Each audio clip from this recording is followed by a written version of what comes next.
manjalo isigodi South Africa umholi umgabula amakete angobupha no stop and go le asibonge qala umnyango i-Department of Transport u-DOT ngaphansi kobuholi kwalo ubhuti omdala uyena owenza lento yenzeke njoba yenzeke ibingezokwenzeka lento bekuzoba nzima kwamanye amadoda nakweminye imizi kodwa ke uyiqedile unemployment kwavele kodwa yazi singakayikhulumi phela mina ngibone ngo5:30 ukuthi angikho ohleli futhi itoho liphelile ngoba phela akukho la ngangatshelwa khona ukuthi iphelile kuvele nje akwangavela uyabona lento ubona ngezenzo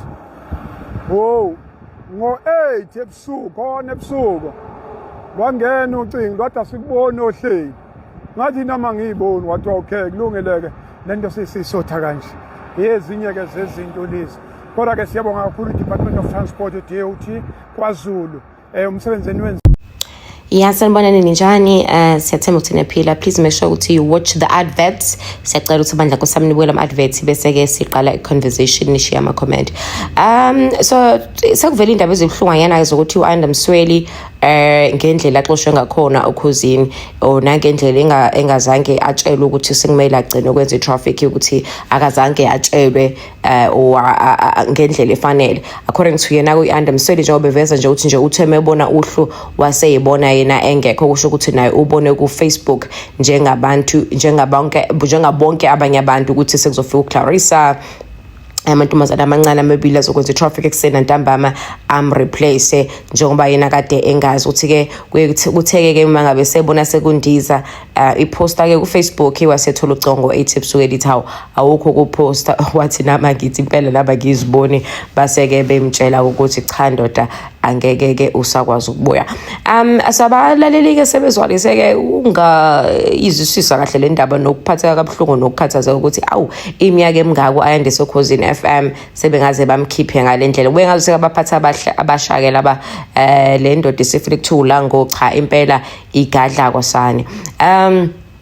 Okunye ke abantu abathe bathi bakubalula bathe umswele ngenze ukuthi njengoba nje naye sibona lapha ko March and March, this could be one of those things ukuthi ke abaphathi boKhozi FM they decided ukuthi cha abafuni ukuthi baphinde bambona. Uphinde waveza ukuthi ke umsweli ize kade sisekhosini for iminyaka ecela la ku 20 kodwa uqala ukuholelwa nje eminyakeni emihlanu eyedlule yonke leminyaka obengaholi ube volunteer ngoba ethanda. However ke indaba ezimnandi ezokuthi ke umnyango ke we Department of Transport uMC Dubo sekhipha statement wathi cha ndoda ngizohamba nawe ubusuku nemini ngiwe la ufa khona nebhakede lakho akukho yokuswela njengamanje ke uAnda Msweli usenza ke traffic yakhe sizofakela la iposter usayenza live ku Facebook and usevuka ekseni ke agcwale ke umgaqo ne Department of Transport okusho ukuthi ke things are way better than the way njengamanje ngoba useyakhokhelwa and department ke isichasile ke uhlelo lakhe lokuthi lube khona kwe traffic. Beka ke izinto zingathi zimabheketwana lapha ku Khosi FM sazikwenzakala nebathi ke baningi ke ngempela abakhala ngokuthi bakhishwe ngendlela engaqondakali khona ku Khosi FM.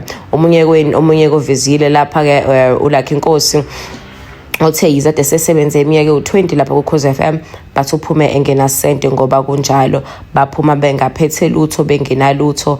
It doesn't matter ukuthi usomsikazi nganani. I guess angi understand ke ukuthi you could work for indaweni for 20 years bese uyaphuma ungaphethe lutho.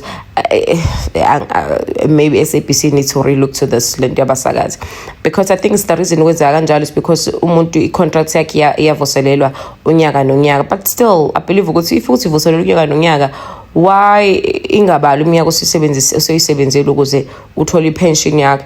Nesho ukuthi mama Dudu Khosi nje bazophuma nje beshaya ngo0 bengayiphethe lutho bengenamali.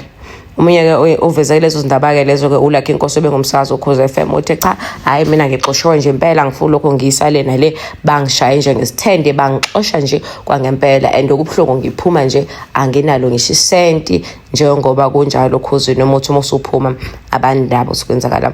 What do you think guys? Ucabanga ukuthi uyinto enhle ukuthi umuntu asebenze ecompany for iminyaka yaku-20 inkampani enkulu kangaka mase ephuma ngaphumi nanesenti aphume nomholo wakhe lo walo nyanga lo asuke egcine ngayo?